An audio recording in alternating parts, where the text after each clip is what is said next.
Are you driving an Audi and you would like to activate or deactivate the notifications for the traffic announcements, but you don't know how to do so?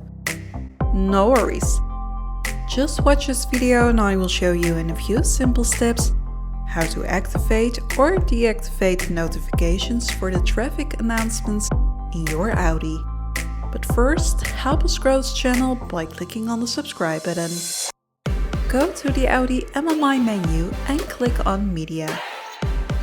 Click on the settings symbol in the upper right corner. By clicking on Traffic Announcements, you can activate or deactivate the traffic announcements notifications.